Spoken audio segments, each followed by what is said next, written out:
السلام عليكم، مرحبا بكم متتبعي القناه ديالي رشيده فيلالي. كنتمنى تكونوا بخير وعلى خير وفي صحه جيده ان شاء الله. اليوم غنقدم لكم عصير الحامض او سيترون. انا هنايا خديت 4 ديال الحامضات بعد ما غسلتهم ونشفتهم مزيان. عندي هنا كميه ديال السنيده على حسب الذوق. انا هنايا غادي نحك هاد الصفر ديال حامض القشور الفوقاني، يعني ما غاديش نوصلوا لداك الابيض باش ما يجيش مر. نحكهم في هاد الحكاكه. شوفوا هنايا انا بديت كنحكو يعني بحال هكا، خليت هاد البيض هذا باش ما يجيش مر. هكا غنستمر تنهي هاد الكميه اللي عندي بحال هكا، نديرهم بحال هكا ونرجع لكم. انا هنايا كملتهم هاد الكميه اللي خرجت ليا في 4 ديال الحامضات. ها هما انا نقسمهم وغادي نعصرهم.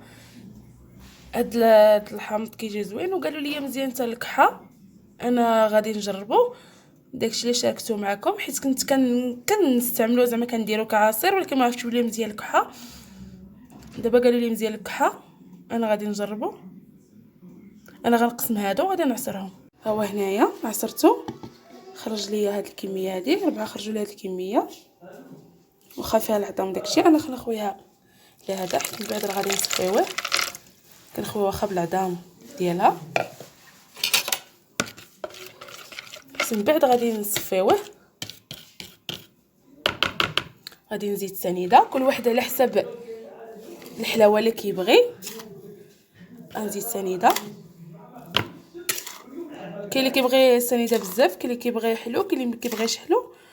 المهم انا غادي نضيف سنيده ومن بعد يمكن لكم تذوقوا. انا غنحرك بحال هكا مزيان. ديت ديك السنيده وبديت تنحرك مزيان. كنحركها غادي نخلي واحد 2 سوايع 3 ساعه ونص الى باش كيجي حسن، باش كتلق ديك السنيده مزيان. الا بغيت تخليوه ساعه خليوه، ولكن كل ما تعطل كل ما كيجي احسن. تقدروا تخليوه في الثلاجه تصايبوه بحال اليوم في الليل حتى الغدا وتصفيوه. انا غندير له بحال هكا. غادي نخليه دابا يطلق. ضفت ليه سنيده، كل واحد سنيده على يعني الحلاوه اللي كيبغيها. واخا كتشوفوا هاد العظومه ديالو ماشي مشكل، حيت من بعد غادي نصفيوه. حركته مزيان يعني حتى ديك السنيده دابت، واخا يبقى شي شويه ماشي مشكل. انا غادي نغطيه نخليه واحد ساعه ونص ساعه، حيت بغيت نشربو يعني على حساب الكحه. كيجي هائل من بعد، كيعجبني سيترون. صافي غادي نغطيه وحتى يطلق مزيان وتطلق ديك السنيده وتذوب، وغنرجع لكم فاش نصفيه. كتشوفوا معايا هنايا السنيده شربات، كيجي بحال هكا كتبان طالقه فيه. انا غادي نصفيه باش ما يبقاش هادشي، بقى غير العصير بوحدو. هنايا صفيتو، كنتمنى يكون واضح لكم حيت كيجي بحال هكا.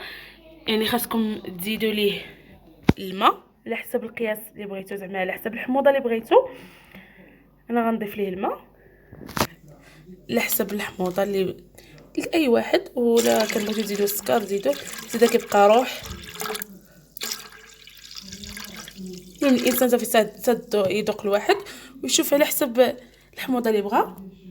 وهذا اللي صفيت هنايا. نقول لكم واحد الطريقه، غادي تخليوه يدير في شبكه يتصفى وحتى يقطر منه داك الماء مزيان وينشف، وديروه في شي مقله ولا شي حاجه ودخلوه للفران فوق ما يعني طيبتوا الخبز ولا شي حاجه. دخلوه للفران طافي يكون غير سخون، وقاد في المردسو. المهم تيبقى داير حتى يبس وحيدوا له هاد العظومه هادو، وديروه في شي تسبيره ولا شي قريعه ولا شي حاجه هكا. وتبقاو فما درتو شي كيكه او شي حلوه وبغيتو تنسموها بالنكهه الحامض، ديروا له هذا كيجي هائل. وبالنسبه للعصير فاش كديروه في يشرب سنيده، اللي بغا كيدير له وريقات ديال النعناع يديرهم ليه، اللي ما بغاش ما كيديرهمش ليه. انا كنفضل هكا احسن من ندير له وريقات النعناع. المهم انا غادي نحركو مزيان ونشوف واش باقي حامض، ونزيد ليه الماء على حسب الحموضه اللي بغيت. صفيتو وضفت ليه الماء على حسب الحموضه اللي بغيت. كيجي صدقوني كيجي هائل، وجربوه وغادي يعجبكم بزاف. وخليتكم على خير. فيديو اخر ان شاء الله.